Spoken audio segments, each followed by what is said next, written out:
guest speakers. Two of them are there from Telugu and Kannada. C. Mrinalini from Telugu and Vasudhendra from Kannada. പ്രിയപ്പെട്ട സുഹൃത്തുക്കളെ, എല്ലാവർക്കും സ്വാഗതം വേറെ ഇല്ലാത്തതുകൊണ്ട്. MT നിറഞ്ഞു നിൽക്കുന്ന തുഞ്ചൻ പറമ്പിലാണ് നമ്മളൊക്കെ നിൽക്കുന്നത്. ഇവിടെ നിന്ന് സംസാരിക്കുമ്പോഴൊക്കെ MT ദൂരെ ഇരുന്ന് കേൾക്കുന്നുണ്ട് എന്ന ഒരു തോന്നലോടുകൂടി തന്നെയാണ് നമ്മളെപ്പോഴും സംസാരിച്ചിട്ടുള്ളതും. ഇന്നും അങ്ങനെ തന്നെ ഞാൻ വിചാരിക്കുന്നു. MT ഇവിടെ ഉണ്ട്, നമ്മളൊക്കെ സംസാരിക്കുന്നത് MT ശ്രദ്ധിക്കുന്നുണ്ട്. കൂടാതെ MT നിറഞ്ഞു നിന്ന ഒരു ഉദ്ഘാടന സെഷൻ ഇപ്പോൾ കഴിഞ്ഞു പോയതേ ഉള്ളൂ. ഇവിടെ സംസാരിച്ചവരെല്ലാം MTയെ നമ്മളിൽ ഇപ്പോഴും ജീവിക്കുന്ന എഴുത്തുകാരനായിട്ട് നിറച്ചു വച്ചിട്ടും ഉണ്ട്. നമ്മുടെ വിഷയം വാസ്തവത്തിൽ ആഖ്യാന ശില്പത്തിൻ്റെ പരിണാമം ഇന്ത്യൻ സാഹിത്യത്തിൽ എന്നാണ്. നമുക്ക് 2 മറ്റു ഇന്ത്യൻ സാഹിത്യകാരന്മാരാണ് കൂടെ ഉള്ളത്. ഞാൻ പ്രധാനമായിട്ടും മലയാളത്തിൽ ഊന്നിക്കൊണ്ട് തന്നെ സംസാരിക്കുമ്പോൾ എനിക്ക് തോന്നുന്നു, നമ്മൾ മലയാള നോവലിൻ്റെ അല്ലെങ്കിൽ മലയാള കഥകളുടെ അല്ലെങ്കിൽ ഇന്ത്യൻ സാഹിത്യത്തിൻ്റെ തുടക്കം മുതലുള്ള ആ രീതിയിൽ സംസാരിക്കേണ്ടതില്ല എന്ന് ഞാൻ വിചാരിക്കുന്നു. MT കാലത്തേക്ക് ചുരുക്കുന്നതായിരിക്കും ഒരുപക്ഷെ നന്നാവുക. MT എഴുതി തുടങ്ങിയ ഒരു കാലം ഇതൊക്കെ ഇവിടെ സ്പർശിച്ചു കഴിഞ്ഞു. വാസ്തവത്തിൽ MT കത്തി നിന്ന ഒരു കാലം, MTയുടെ ജീവിത സായാഹ്ന കാലം, ഒരു സാക്ഷിയെപ്പോലെ MT നോക്കി നിന്ന ഒരു കാലം. ഈ 3 രീതിയിൽ നോക്കിക്കാണാനാണ് എനിക്ക് താല്പര്യം തോന്നിയത്. പലരും പറഞ്ഞ പോലെ തന്നെ ജീവൽ സാഹിത്യത്തിൻ്റെ അല്ലെങ്കിൽ പുരോഗമന സാഹിത്യ പ്രസ്ഥാനം ആധിപത്യം നേടിയിരുന്ന ഒരു കാലത്ത് എഴുതി തുടങ്ങിയ ഒരു എഴുത്തുകാരൻ ആണ് MT. ശേഷം വന്നത് നമുക്കറിയാം ആധുനികതയുടെ കാലം, തികച്ചും ഒരുപക്ഷെ വ്യത്യസ്തം എന്ന് തോന്നിക്കാവുന്ന ഒരു കാലം. ഇതിൻ്റെ രണ്ടിനിടയിൽ നിന്നുകൊണ്ട് എഴുതിയ ഒരു MT, രണ്ടിൻ്റെയും സ്വാധീനത്തിൽ പൂർണ്ണമായി അല്ലെങ്കിൽ രണ്ടിനും കീഴടങ്ങാതെ എഴുതിയ ഒരു MT എന്ന രീതിയിൽ വേണമെങ്കിൽ എടുക്കാം. ആരോ ഒരിക്കൽ എഴുതിയ പോലെ MT എന്ന എഴുത്തുകാരൻ തോന്നിയ പോലെ ജീവിച്ചു, തോന്നിയ പോലെ എഴുതി, തോന്നിയ പോലെ പ്രവർത്തിച്ചു, തോന്നിയ പോലെ മരിച്ചു എന്ന് എഴുതിയത് ഒരർത്ഥത്തിൽ ശരി തന്നെയാണ് എന്ന് ഞാൻ വിചാരിക്കുന്നു. ഒന്നിൻ്റെയും സ്വാധീനം തൻ്റെ ജീവിതത്തിലോ ഒരു അധികാരസ്ഥാനത്തിനും കീഴടങ്ങാതെ എഴുത്തിലും പ്രവർത്തനങ്ങളിലും ഒക്കെ തുടർന്നു പോയി നമ്മളെയൊക്കെ തീർച്ചയായിട്ടും ഒരു ശൂന്യതയിൽ നിർത്തിക്കൊണ്ട് മറഞ്ഞുപോയ ഒരു MT. തീർച്ചയായിട്ടും അദ്ദേഹം സ്വന്തം തട്ടകത്തിലൂടെ ആ ഒരു കാലത്തെ പ്രതിഫലിപ്പിച്ചിട്ടുണ്ട്. നമുക്കറിയാം, കാലം എന്ന ഒരു നോവൽ തന്നെ MTയുടേതായിട്ടുണ്ട്.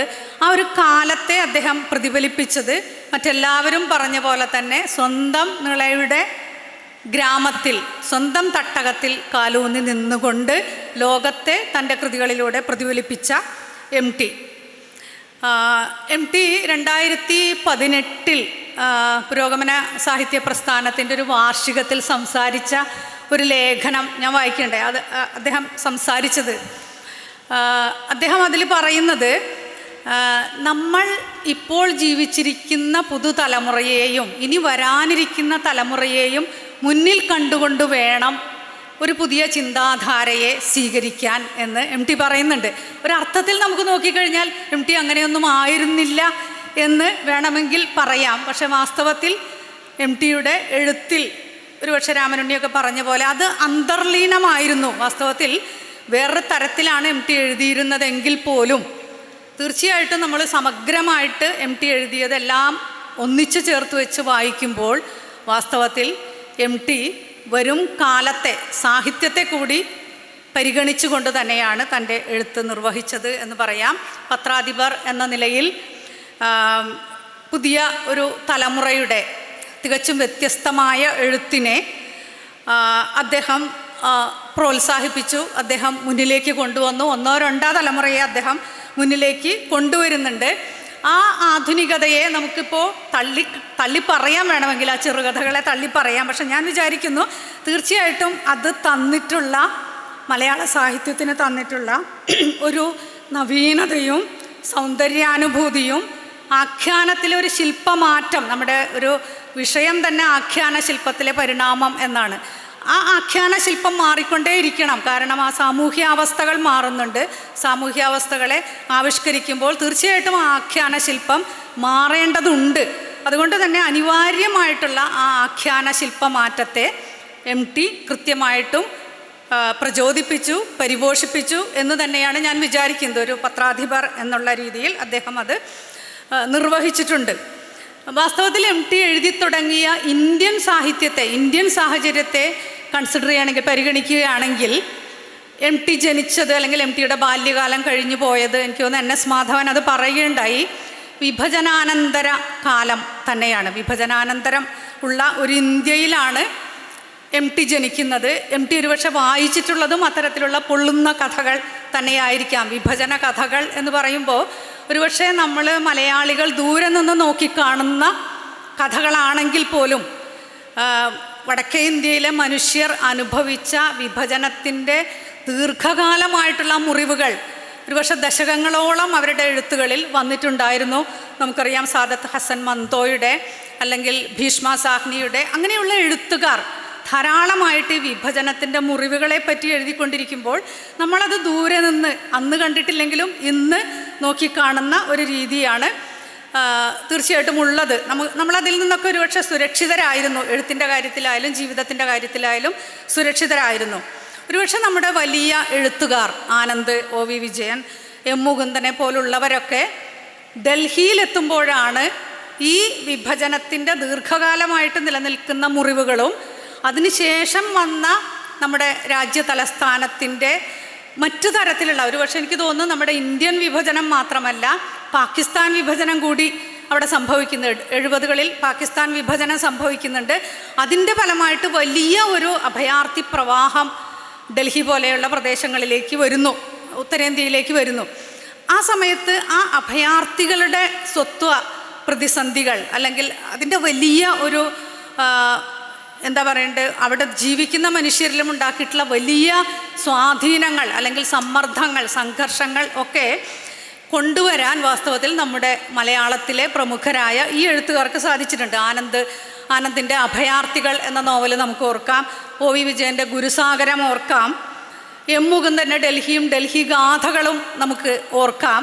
അത്തരത്തിൽ കുറച്ച് ദശകങ്ങൾക്ക് ശേഷമാണ് വാസ്തവത്തിൽ ആ വിഭജനത്തിൻ്റെ മുറിവുകൾ തുടർന്നു പോകുന്ന പാകിസ്ഥാൻ വിഭജനത്തിൻ്റെയും മുറിവുകളുള്ള ഒരു ഇന്ത്യയെ ഇവർക്ക് ആവിഷ്കരിക്കാൻ സാധിച്ചിട്ടുള്ളത് എന്ന് ഞാൻ വിചാരിക്കുന്നു. അതിനോടൊപ്പം തന്നെ ഒരുപക്ഷെ നമുക്ക് തീരെ അപരിചിതമായ അല്ലെങ്കിൽ നമ്മൾ ഇങ്ങനെയൊക്കെ സംഭവിക്കുമോ എന്ന് വിചാരിക്കുന്ന തരത്തിലുള്ള വളർന്നു വരുന്ന വംശീയത, വളർന്നു വരുന്ന വർഗീയത, അന്നും നിലനിൽക്കുന്ന അല്ലെങ്കിൽ തീക്ഷ്ണമായിക്കൊണ്ടിരിക്കുന്ന ജാതീയത, അതേപോലെ തന്നെ ഭരിക്കുന്ന ആളുകളാൽ പാർശ്വവൽകൃതരാകുന്ന ദരിദ്ര ജനകോടികളുടെ പ്രശ്നങ്ങൾ, ഇതൊക്കെ വാസ്തവത്തിൽ ഇവർക്ക് ആവിഷ്കരിക്കാൻ സാധിച്ചിട്ടുണ്ട്. ഡൽഹി ഗാഥകളിലെ ഒരു രംഗം ഞാൻ ഓർക്കുകയാണ്. അതിലെ പ്രധാന കഥാപാത്രം കാണുന്ന, തെരുവിൽ വെച്ച് കാണുന്ന ഒരു രംഗം, ബംഗ്ലാദേശിൽ നിന്ന് വന്ന ഒരു അഭയാർത്ഥി പയ്യൻ ഉടുക്കാൻ ഉടുപ്പില്ല, ട്രൗസറൊന്നും ഇടാതെ നഗ്നനായിട്ട് തെരുവിൽ നടക്കുന്ന ഒരു മുസ്ലിം പയ്യൻ്റെ ലിംഗച്ഛേദം നടത്തിയ ലിംഗത്തിലേക്ക് ഒരു ബ്രാഹ്മണൻ അല്ലെങ്കിൽ അപ്പർ ക്ലാസ് മനുഷ്യൻ ഒരു കല്ലെടുത്തിട്ട് എറിയുന്ന ഒരു രംഗം ഡൽഹി ഗാഥകളിൽ നമ്മൾ കാണുന്നുണ്ട്. അപ്പം അത്തരത്തിൽ വംശീയത അല്ലെങ്കിൽ വർഗീയത വളരെ ശക്തമായിട്ട് ആ കാലങ്ങളിൽ 70കളിലും 80കളിലും ഒക്കെ ഉള്ളത് നമ്മൾ കാണുന്നുണ്ട്. അക്കാലത്ത് ഒരുപക്ഷെ നമ്മുടെ മലയാളത്തിലുണ്ടായിട്ടുള്ളത് നേരത്തെ പറഞ്ഞ പോലെ ആധുനികതയുടെ ഒരു കാലം ഉണ്ട്. അതിനുശേഷം ഒരു സാംസ്കാരിക വേദിക്കാലത്തെ ഒരു കവിതയുടെ പുഷ്കല കാലം കൂടി അവിടെയുണ്ട്.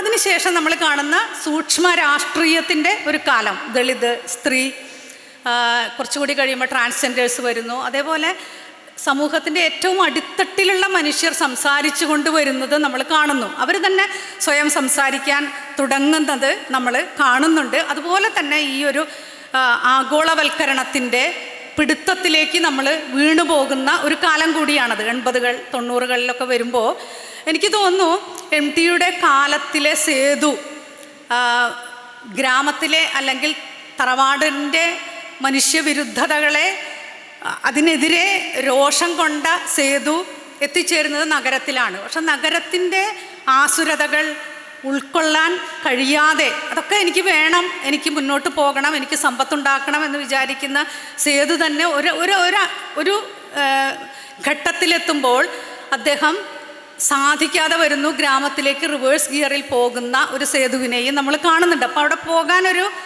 ഗ്രാമം അവിടെ ഉണ്ട്. ഒരുപക്ഷെ കുറച്ചുകൂടി കഴിയുമ്പോൾ ഈ നഗരങ്ങളിൽ തന്നെ വളർന്ന അല്ലെങ്കിൽ നഗരങ്ങളിൽ തന്നെ ജനിക്കുകയും വളരുകയും ചെയ്യുന്ന ഒരു തലമുറ ഉണ്ടാകുന്നുണ്ട്. ഒരുപക്ഷെ സുഭാഷ് ചന്ദ്രൻ്റെ നോവലിൽ നമ്മൾ കാണുന്ന ഒരു ഗ്രാമത്തിൻ്റെ പശ്ചാത്തലമുണ്ട്. മനുഷ്യൻ്റെ ആമുഖത്തിൽ ഒരു ഗ്രാമത്തിൻ്റെ പശ്ചാത്തലത്തിൽ ജീവിച്ചൊരു മനുഷ്യൻ നഗരത്തിലേക്ക് വരുന്നു.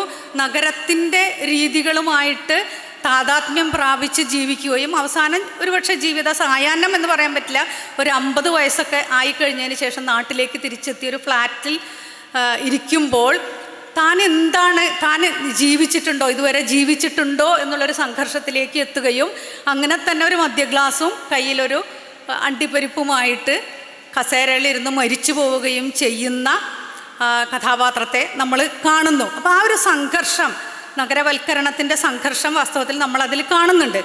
അതിൻ്റേതായ ആഖ്യാന രീതികളും മാറുന്നുണ്ട്. രാമനുണ്ണിയുടെ ജീവിതത്തിൻ്റെ പുസ്തകത്തിൽ നമ്മൾ കാണുന്നത് അതിൽ തന്നെ ജീവിച്ചൊരു മനുഷ്യൻ ഈ ആഗോളവൽക്കരണ കാലത്ത് അതിൻ്റെ എല്ലാ രീതികളും സ്വാംശീകരിച്ചൊരു മനുഷ്യൻ, ഒരു അപ്പർ ക്ലാസ് മനുഷ്യൻ. അദ്ദേഹം ഒരു ബാങ്ക് ഓഫീസറാണ്.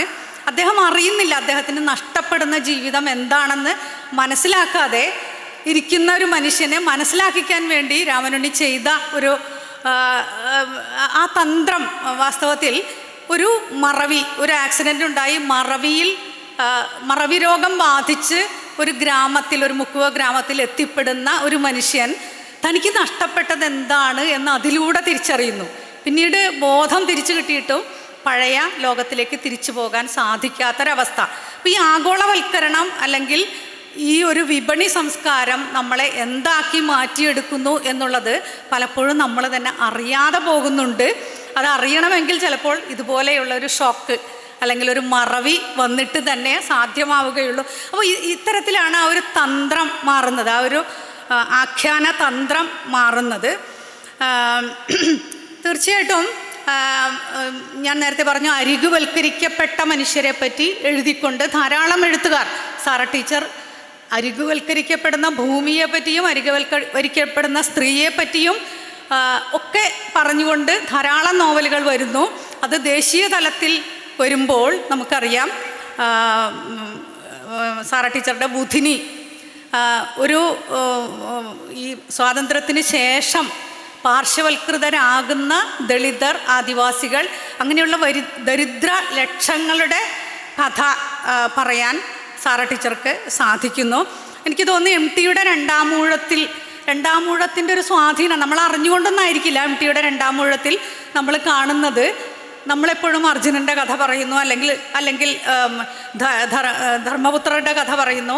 വാസ്തവത്തിൽ പരിഹസിക്കപ്പെടുന്ന ഭീമൻ എന്ന കഥാപാത്രത്തെ നായകനാക്കിക്കൊണ്ട് MT രണ്ടാമൂഴം എഴുതുമ്പോൾ തീരെ അപ്രസക്തനായ അല്ലെങ്കിൽ തീരെ പരിഹസിക്കപ്പെട്ട ഒരു കഥാപാത്രത്തെ നായകനാക്കിയിട്ട് MT കൊണ്ടുവരുന്ന ഒരു രീതി, അതെനിക്ക് തോന്നുന്ന ആ ഒരു സ്വാധീനം കൊണ്ടാണ് എല്ലാവരും എഴുതുന്നത് എന്നല്ല ഞാൻ പറയുന്നത്. പാർശ്വവൽകൃതനാവുന്ന അല്ലെങ്കിൽ ആകുന്ന മനുഷ്യരുടെ പക്ഷത്ത് നിന്നുകൊണ്ട് ഒരു മലയാളി എഴുത്തുകാരന് എഴുതാൻ ഒരർത്ഥത്തിൽ MTയുടെ ആ എഴുത്തുകൂടി സ്വാധീനം ചെലുത്തിയിട്ടുണ്ടാകും എന്ന് ഞാൻ വിചാരിക്കുന്നു. ഇനിയിപ്പോൾ ധാരാളം ദളിത് എഴുത്തുകാർ, ഈവൻ ട്രാൻസ്ജെൻഡർ എഴുത്തുകാർ പതുക്കെ മലയാളത്തിലേക്ക് വന്നുകൊണ്ടിരിക്കുന്നുണ്ട്. അവരെഴുതുമ്പോൾ കാണുന്ന ജീവിതം, ഒരു ഉയർന്ന സവർണനായൊരു വ്യക്തി അവരുടെ ജീവിതം എഴുതുന്നതും തമ്മിൽ തീർച്ചയായിട്ടും വ്യത്യാസമുണ്ട്. എനിക്ക് തോന്നുന്നു ഇ.വി. രാമകൃഷ്ണൻ എന്ന നിരൂപകൻ ഇന്ത്യൻ സാഹിത്യത്തെ മുഴുവനായിട്ട് ദേശം രാഷ്ട്രം നോവൽ എന്ന് പറയുന്ന ആ പുസ്തകത്തിൽ അദ്ദേഹം പറയുന്നൊരു കാര്യമുണ്ട്. നമ്മൾ കന്നഡയിലായാലും കന്നഡയിലെ U.R. അനന്തമൂർത്തി അദ്ദേഹത്തിൻ്റെ നോവലുകളിൽ ഈ ദളിതത്വത്തെ അഡ്രസ്സ് ചെയ്യുന്നുണ്ട്. ദളിതത്വത്തെ അഡ്രസ്സ് ചെയ്യുന്ന നായകൻ അവിടെയുണ്ട്. അതിൽ നിന്ന് അവരെ കരകയറ്റി കൊണ്ടുവരാൻ ശ്രമിക്കുന്ന നായകനെ, വിപ്ലവകാരിയായ നായകനെ നമ്മൾ കാണുന്നുണ്ട്. പക്ഷെ അദ്ദേഹം പറയുന്നത് വാസ്തവത്തിൽ അത് പറയുമ്പോൾ പോലും, അല്ലെങ്കിൽ അങ്ങനെ പ്രവർത്തിക്കുമ്പോൾ പോലും അതിലെ നായകൻ ഒരു സവർണനായിട്ട് തന്നെയാണ് നിൽക്കുന്നത് എന്ന് അദ്ദേഹം പറയുന്നുണ്ട്. ഒരു സാളഗ്രാമം കൊണ്ടുവന്നിട്ട് ദളിതനെ കൊണ്ട് സ്പർശിപ്പിക്കുകയാണ്, തൊടിയിപ്പിക്കുകയാണ് ചെയ്യുന്നത്. പക്ഷെ അദ്ദേഹത്തിന്, ദളിതനായ മനുഷ്യന് അതൊരു വിപ്ലവമായിട്ട് തോന്നില്ല. കാരണം അതൊരു കല്ല് മാത്രമാണ് അദ്ദേഹത്തിൻ്റെ മനസ്സിൽ. അപ്പോൾ ആ രീതിയിൽ ഒരു സവർണനായി നിന്നുകൊണ്ട് ദളിതരുടെ കഥ പറയുന്നതും ഒരു ദളിതൻ തന്നെ അവരുടെ സൂക്ഷ്മമായിട്ടുള്ള ജീവിതത്തിലെ സംഘർഷങ്ങൾ പറയുന്നതും തമ്മിൽ വ്യത്യാസമുണ്ട് എന്ന് നമ്മളിന്ന് ഇത്തരം വ്യക്തികൾ ധാരാളമായിട്ട് എഴുതി വരുമ്പോൾ അറിയുന്നുണ്ട്. ആദിവാസികളുടെ കവിതകൾ നമ്മളിന്ന് അത്ഭുതത്തോടെ നോക്കിക്കാണുകയാണ്. കാടനുഭവങ്ങളൊക്കെ നമ്മളിന്ന് അത്ഭുതത്തോടെ നോക്കിക്കാണുന്നുണ്ട്. ഞാൻ നേരത്തെ പറഞ്ഞു, ദേശീയ തലത്തിൽ ഇദ്ദേഹത്തിൻ്റെ ഞാൻ 1-2 നോവലുകളെ പറ്റി പറഞ്ഞുകൊണ്ട് അങ്ങ് നിർത്താം. അന്തർദേശീയം വാസ്തവത്തിൽ പ്രവാസം വലിയൊരു സ്വാധീനമായിട്ട് മലയാള നോവലുകളിലും ഈയിടെ ഒരു കുറച്ച് ദശകങ്ങളായിട്ട് വളരെ ശക്തമായിട്ട് വന്നുകൊണ്ടിരിക്കുന്നുണ്ട്. അന്തർദേശീയമായ പ്രശ്നങ്ങൾ തീർച്ചയായിട്ടും ഇന്ത്യൻ രാഷ്ട്രീയത്തിൽ സ്വാധീനം ചെലുത്തുന്നുണ്ട്, ഇന്ത്യൻ സംസ്കാരത്തിൽ സ്വാധീനം ചെലുത്തുന്നുണ്ട്, സാമൂഹ്യ ജീവിതത്തിൽ സ്വാധീനം ചെലുത്തുന്നുണ്ട്. ആ രീതിയിൽ ഷീല ടോമിയുടെ ആ നദിയോട് പേര് ചോദിക്കരുത് എന്ന നോവൽ, പലസ്തീൻ ഇസ്രായേൽ പ്രശ്നം, ഞാൻ അതിനു മുമ്പ് 2 നോവലുകൾ വായിച്ചിട്ടുണ്ട്. ഒന്ന് നമ്മുടെ പ്രിയപ്പെട്ട പാറക്കടവിൻ്റെ നോവലാണ്, വേറൊന്ന് ബോംബെയിലുള്ള അദ്ദേഹത്തിൻ്റെ പേര് ഞാൻ മറന്നുപോയി. ഇങ്ങനെ 2 നോവലുകൾ നമ്മൾ വായിക്കുമ്പോൾ നമ്മൾ ദൂരെ നിന്നുകൊണ്ട് വേറൊരു സംസ്കാരത്തെ നോക്കി കാണുകയും അത് നമ്മുടേതാണ് എന്നുള്ള രീതിയിൽ എഴുതുകയും ചെയ്യുന്നൊരവസ്ഥയിൽ നിന്ന് ഷീല ടോമി ചെയ്ത ഒരു തന്ത്രം എനിക്ക് തോന്നിയത്, അവിടെ ഇസ്രായേലിൽ ഒരു ഹോം നേഴ്സായിട്ട് വർക്ക് ചെയ്യുന്ന ഒരു മലയാളി സ്ത്രീയുടെ കണ്ണിലൂടെ, അല്ലെങ്കിൽ അവരുടെ ജീവിതത്തിലൂടെ ഒരു ഇസ്രായേൽ പലസ്തീൻ സംഘർഷം അവതരിപ്പിക്കാൻ ഷീലയ്ക്ക് സാധിച്ചു. അതുകൊണ്ട് തന്നെ ആ ഒരു ജീവിതമോ, ആ പലസ്തീനികളുടെ വേദനയോ, അല്ലെങ്കിൽ ഇസ്രായേലികളുടെ ജീവിതമോ അവരുടെ മനോഭാവമോ ഒന്നും വേറൊന്നായിട്ട് നമുക്ക് കാണാൻ പറ്റുന്നില്ല. അത് നമ്മുടേത് തന്നെ നമുക്ക് കൃത്യമായിട്ട് മനസ്സിലാക്കാൻ സാധിക്കുന്നു എന്നതാണ് ആ ഒരു വ്യത്യാസമായിട്ട് എനിക്ക് തോന്നിയത്. ഈയിടെ വായിച്ച ഒരു ദേശീയ തലത്തിലെ പ്രശ്നത്തെ സംബന്ധിക്കുന്ന ഒരു നോവൽ, അരുൺ ആർ എന്ന 30 വയസ്സ് പോലും തികയാത്തൊരു ചെറുപ്പക്കാരൻ്റെ ഒരു നോവലാണ്. ഇഷാംബരം എന്നാണ് ആ നോവലിൻ്റെ പേര്. കുറച്ച് എനിക്ക് തോന്നുന്നു കുറച്ചൊക്കെ അറിയപ്പെട്ടിട്ടുണ്ട്, അധികമൊന്നും അറിയപ്പെട്ടിട്ടില്ലാത്ത ഒരു നോവലാണ് ഇഷാംബരം. ആ ഇഷാംബരത്തിൽ നമ്മൾ കാണുന്നത് സമകാലികമായിട്ടുള്ള ഇന്ത്യയുടെ ഒരു പിക്ചറാണ്. ഇന്ത്യയുടെ പിക്ചർ എന്ന് പറഞ്ഞാൽ കോവിഡ് കാലത്ത്, ലോക്ക്ഡൗൺ കാലത്ത് നമുക്കറിയാം അന്യസംസ്ഥാന തൊഴിലാളികൾ എങ്ങനെയാണ് അവർ പലായനം ചെയ്തതെന്ന് നമുക്കറിയാം. ഇപ്പോൾ ബോംബെയിലെ ധാരാവിയിൽ നിന്ന് ഒരു വളരെ പാവപ്പെട്ട ഒരു കുടുംബം, അല്ലെങ്കിൽ കുറച്ച് കുടുംബങ്ങൾ, വാസ്തവത്തിൽ ഒരു തോട്ടി സമുദായത്തിൽ പിറന്ന ഒരു ചെറുപ്പക്കാരനാണ് അതിലെ ഒരു പ്രധാന കഥാപാത്രം എന്ന് വേണമെങ്കിൽ പറയാം. വാസ്തവത്തിൽ ഇഷയാണ് അതിലെ പ്രധാന കഥാപാത്രം. ആ ചെറുപ്പക്കാരൻ്റെ സഹോദരിയാണ് ഇഷ. ഇവരൊരു ധാരാവിയിലെ ഒരു ഗലിയിലാണ് താമസിക്കുന്നത്. ഒരു ഒറ്റ മുറിയിൽ ആങ്ങളെയും പെങ്ങളും മക്കളും എല്ലാവരും കൂടി ഒന്നിച്ച് താമസിക്കുന്നു. ബോംബെയിൽ വന്നിട്ട് നല്ലൊരു ജീവിതം കിട്ടുമെന്ന് വിചാരിച്ച് മഹാരാഷ്ട്രയിൽ നിന്ന് ഓടിപ്പോന്ന ഒരു ചെറുപ്പക്കാരനാണ്. പക്ഷെ അവൻ തോട്ടി ആയതുകൊണ്ട് തന്നെ തോട്ടി പണിയല്ലാതെ വേറൊരു പണി അവന് ചെയ്യാൻ അനുവദിക്കുന്നില്ല സമൂഹം. അവൻ അത് തന്നെ ചെയ്യേണ്ടി വരുന്നു. ആ നാറ്റവുമായിട്ട് ജീവിക്കേണ്ടി വരുന്നു. അവസാനം ലോക്ക്ഡൗൺ കാലത്ത് ഇവർക്ക് ഭക്ഷണമില്ല, വെള്ളമില്ല, അവിടെ നിന്ന് ഓടിപ്പോരേണ്ടി വരുന്നു. നമ്മളൊക്കെ കേട്ടിട്ടുള്ള, വായിച്ചിട്ടുള്ള ഒരു ന്യൂസാണ്. ഈ ഒരു സംഘം ആളുകൾ പോലീസ് വഴി തടഞ്ഞപ്പോൾ എളുപ്പമാർഗത്തിൽ പോകാൻ വേണ്ടി റെയിൽവേ ട്രാക്കിലൂടെ നടന്നു പോവുകയും ഉറക്കം വന്നപ്പോൾ അവിടെ തന്നെ കിടന്നുറങ്ങുകയും അവസാനം ട്രെയിൻ കയറി മരിച്ചു പോവുകയും ചെയ്യുന്ന ഹൃദയദ്രവീകരണക്ഷമമായിട്ടുള്ള, നമ്മൾ വായിക്കുകയും അന്നേരം വേദനിക്കുകയും മറന്നു പോവുകയും ചെയ്തൊരു സംഭവത്തെ അവരുടെ പക്ഷത്ത് നിന്ന് ഒരു തോട്ടി സമുദായത്തിൽ പിറന്ന ഒരു മനുഷ്യൻ്റെയും അവൻ്റെ കുടുംബത്തിൻ്റെയും അവരുടെ സ്വപ്നങ്ങളെയും അവരുടെ വ്യഥിതമാകുന്ന മോഹങ്ങളെയും ഒക്കെ എന്താ പറയുക, വൃഥാവിലാവുന്ന മോഹങ്ങളെയും ഒക്കെ ആവിഷ്കരിച്ചുകൊണ്ട് ഈ കോവിഡ് കാലം അവരോട് ചെയ്തത് എന്താണ്, അവരുടെ ഈ യാത്രയിൽ അവർക്ക് ഉണ്ടാകുന്ന ചില ദർശനങ്ങൾ, സ്നേഹത്തെ പറ്റിയുള്ള ദർശനങ്ങൾ, സ്നേഹം എന്താണെന്ന് ആലോചിക്കാൻ പോലും പറ്റാത്ത രീതിയിൽ ജീവിച്ചു പോയ മനുഷ്യരാണ്. ഭക്ഷണം മാത്രമായിരുന്നു അവരുടെ പ്രശ്നം. നേരത്തെ സുഭാഷ് ചന്ദ്രൻ പറഞ്ഞ പോലെ വയറ് മാത്രമായിരുന്നു. അവിടെ നിന്ന് ഹൃദയം, സ്നേഹം എന്നുള്ള ഒരു വികാരം എന്താണ്, മനുഷ്യബന്ധങ്ങൾ എന്നൊരു എന്താണ് എന്ന് ഈ ഒരു കൊച്ചു സമൂഹം, അവഗണിക്കപ്പെട്ടൊരു സമൂഹം മനസ്സിലാക്കുന്നതിനെ പറ്റിയൊക്കെ വളരെ ഭംഗിയായിട്ട് അവതരിപ്പിക്കുന്ന ഒരു നോവലായിട്ടാണ് വിഷാംബരത്തെ ഞാൻ കാണുന്നത്.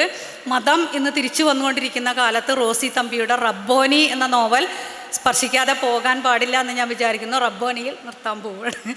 റബ്ബോനിയിൽ വാസ്തവത്തിൽ നമ്മൾ പറയുന്ന മഗ്ദലന മറിയത്തെ നമ്മൾ വിചാരിക്കുന്നത് യേശുവിൻ്റെ കാല് കഴുകി പശ്ചാത്താപ വിവശയായ മഗ്ദലന മറിയത്തെയാണ്. പക്ഷേ ഇതിൽ നമ്മൾ കാണുന്നത് യേശുവിൻ്റെ പ്രണയിനിയായ മറിയത്തെയാണ് നമ്മളതിൽ കാണുന്നത്. അതേപോലെ തന്നെ യൂദാസ് 40 വെള്ളിക്കാശിന് വിറ്റവൻ മാത്രമല്ല, കൂടെയുള്ള ഒട്ടനവധി ശിഷ്യന്മാർ ഉണ്ടാക്കിയ ഒരു ട്രാപ്പിൽ യേശുവിനെ വാസ്തവത്തിൽ, അല്ലെങ്കിൽ ജൂതഭരണത്തെ അട്ടിമറിക്കാൻ വേണ്ടി ഉണ്ടാക്കിയ ഒരു ട്രാപ്പിൽ പെട്ടുപോകുന്നൊരു പാവം മനുഷ്യനാണ് യൂദാസ്. അപ്പം അത്തരത്തിൽ നമ്മൾ പറയാത്ത ചില കാര്യങ്ങൾ, ചില വ്യക്തികളെ പറ്റി പറയാൻ സാധിക്കുന്നു. യേശു പ്രണയമാണ്, യേശു പൗരോഹിത്യമല്ല, യേശു സമ്പത്ത് കുന്നുകൂട്ടുന്ന പൗരോഹിത്യത്തെ എതിർത്തവനാണ്. പക്ഷെ യേശു എന്തൊക്കെ എതിർത്തോ അതൊക്കെ തിരിച്ചു കൊണ്ടുവരുന്ന ഒരു ക്രിസ്ത്യൻ സമൂഹത്തെ നമ്മൾ അതിന് ശേഷം കാണുന്നു. അതിൽ വ്യഥിതയായ ഒരു സ്ത്രീ എഴുത്തുകാരിയുടെ വളരെ സുന്ദരമായ കാവ്യാത്മകമായിട്ടുള്ളൊരു എഴുത്താണ് റോസി തമ്പിയുടെ റബ്ബോനി എന്ന് പറയാം. ഇനി ഒറ്റൊന്നുകൂടി ഞാൻ പറയാം. പെരുമലയൻ എന്ന പെരുമലയൻ എന്ന നോവൽ ജനാർദ്ദനൻ എം വിയുടെ അതുകൂടി അത്രയും പ്രസക്തമായതുകൊണ്ട് ഞാൻ പറയുകയാണ്. പുതിയ ഏകദേശീയതയുടെ, ഏകഭാഷയുടെ കാലത്ത് ഏറ്റവും താഴെക്കിടയിലുള്ള മനുഷ്യരുടെ ജീവിതം, ഇങ്ങനെയും ജീവിതമുണ്ടായിരുന്നു. നമ്മൾ പറയുന്ന ജന്മിത്വത്തിൻ്റെ കാലത്ത് എങ്ങനെയാണ് ഈ മനുഷ്യരൊക്കെ ജീവിച്ചിരുന്നത്, പീഡിപ്പിക്കപ്പെട്ടിരുന്നത്, മനുഷ്യരായിട്ട് പോലും കരുതാതെ വെറും മൃഗങ്ങളെക്കാൾ താഴെയായിട്ട് കരുതപ്പെട്ടിരുന്ന ഒരു സമൂഹത്തിൻ്റെ കഥയാണ് പറയുന്നത്. പക്ഷേ നമ്മൾ മനസ്സിലാക്കുന്നത് ആ സമൂഹത്തിന് പീഡിപ്പിക്കുന്ന ജന്മികളെക്കാൾ എത്രയോ ഉയർന്ന സാംസ്കാരികമായ ഔന്നത്യമുണ്ട് എന്നും അവരുടെ ഭാഷ തിരിച്ചു കൊണ്ടുവരുന്നു എന്നും ഇത് പറയാൻ ഉപയോഗിച്ച ഒരു ടെക്നിക്കും വളരെ പ്രധാനമാണ്. കാരണം ഇത് കഥ പറയുന്നത് ഒരു തെയ്യമാണ്, ഒരു ദൈവമാണ് എന്നുള്ളതാണ്. അതായത് ഒരു തറയിൽ കുടിയിരുത്തപ്പെട്ട നമ്മുടെ പഴയ മിത്ത് ഉണ്ടല്ലോ, ശങ്കരാചാര്യരോട് ചോദ്യങ്ങൾ ചോദിക്കുന്ന പറയനായ മനുഷ്യൻ, നീങ്കളെ കൊത്തിയാലും ചോരല്ലേ ചൊവ്വരെ, ഞങ്ങളെ കൊത്തിയാലും ചോരല്ലേ ചൊവ്വരെ, പിന്നെന്താ ചൊവ്വരെ കുലം കലമ്പുന്നു എന്ന് ചോദിക്കുന്ന പറയൻ. അദ്ദേഹം പിന്നീട് കല്ലെറിഞ്ഞ് കൊല്ലപ്പെടുകയാണ് ചെയ്യുന്നത്. വഴിമാറി കൊടുക്കാതിരുന്നത് കൊണ്ട് ശങ്കരാചാര്യർക്കും കൂട്ടർക്കും, ഒരുപക്ഷെ ശങ്കരാചാര്യരാവണമെന്നില്ല, അതിനുശേഷം വന്ന ഒരു ജ്ഞാനിയായ ബ്രാഹ്മണനായിരിക്കാം, നമുക്കറിയില്ല, അതൊരു മിത്താണ്. വഴിമാറി കൊടുക്കാതിരുന്നത് കൊണ്ട് മാത്രം എറിഞ്ഞു കൊല്ലപ്പെട്ട പറയനായ വ്യക്തി പിന്നീട് തെയ്യമായിട്ട്, ദൈവമായിട്ട് മാറുന്നു. തറയിൽ ഇരിക്കുന്ന തെയ്യം പിന്നീട് വരുന്ന തൻ്റെ പിൻഗാമികളായ നിസ്വമനുഷ്യരുടെ ജീവിതം നോക്കിക്കാണുകയും അത് ആവിഷ്കരിക്കുക, ആ ഭാഷയിലൂടെ ആവിഷ്കരിക്കുകയും ചെയ്യുന്നതാണ് നമ്മൾ കാണുന്നത്. ആ ഭാഷ, എത്രയോ കാലം മുമ്പുള്ള ആ ഭാഷ, കാസർഗോഡൻ ഭാഷയെ തിരിച്ചു കൊണ്ടുവരുന്നു, ഭാഷയെ കൊണ്ടുവരുന്നു, സംസ്കാരത്തെ കൊണ്ടുവരുന്നു, അവരുടെ വ്യഥ നിറഞ്ഞ ലോകത്തെ നമ്മുടെ മുന്നിൽ ആവിഷ്കരിക്കുന്നു. എന്തിലേക്കാണ് നമ്മൾ തിരിച്ചു പോകാൻ ഫോഴ്സ് ചെയ്യപ്പെടുന്നത് എന്നതിനെപ്പറ്റി നമുക്ക് ചിന്തകളുണ്ടാകുന്നു. ജാതീയത തിരിച്ചു വരാനുള്ളൊരു സാധ്യതയുള്ള ഈ കാലത്ത് എന്തിലേക്കാണ് ഈ ദളിത് സമൂഹം തിരിച്ചു പോകേണ്ടത് എന്നുള്ളൊരു ചിന്ത നമ്മളിൽ ഉയർത്തുന്നു. ഇത്തരത്തിൽ കുറച്ച് നോവലുകളെ സ്പർശിക്കാൻ മാത്രമേ ഞാൻ ഉദ്ദേശിച്ചിട്ടുള്ളൂ. ഇത് മലയാള നോവലിൻ്റെ മുഴുവൻ ഒന്നും അല്ല, കുറച്ച് ചെറിയ ഒരു പരിപ്രേക്ഷ്യം മാത്രം, പെട്ടെന്ന് തോന്നിയ കുറച്ച് നോവലുകൾ എടുത്ത് പറഞ്ഞു എന്ന് മാത്രമേ ഉള്ളൂ. നമ്മുടെ പ്രിയപ്പെട്ട കഥാകാരൻ വൈശാഖൻ മാഷ് ഇവിടെ ഇരിക്കുന്നുണ്ട്. പെട്ടെന്നുള്ള നമുക്ക് പ്രിപ്പയർ ചെയ്യാനും ഒന്നിനുമുള്ള സമയമില്ലാത്തത് കൊണ്ടും നോവലുകളിലാണ് ഞാൻ കൂടുതലായിട്ട് എപ്പോഴും പണിയെടുക്കാറുള്ളത് എന്നുള്ളത് കൊണ്ടും ഇങ്ങനെ ഒരു പ്രഭാഷണം അല്ലെങ്കിൽ ഒരു സംഭാഷണം നടത്തി എന്ന് മാത്രമേ ഉള്ളൂ. നമ്മുടെ കൂടെ ഇന്ന് സംസാരിക്കാൻ ഉള്ളത് ഞാൻ പറഞ്ഞു കഴിഞ്ഞു. Mrinalini, C Mrinalini, she's a Telugu writer. She's the convener of advisory committee in Telugu also. Okay, she's a novelist, she's a critic and she's a translator also. She's a translator in Telugu language. One of her novels title, it is very interesting. Will you get married if you love? നിങ്ങൾ പ്രണയിക്കുന്നെങ്കിൽ നിങ്ങൾ വിവാഹത്തിലേക്ക് എടുത്തു ചാടുമോ എന്നുള്ളത് എനിക്ക് വളരെ I like that title madam very much. So I am inviting C. Mrinalini madam to talk the changes in Telugu language during this period. Welcome madam, please.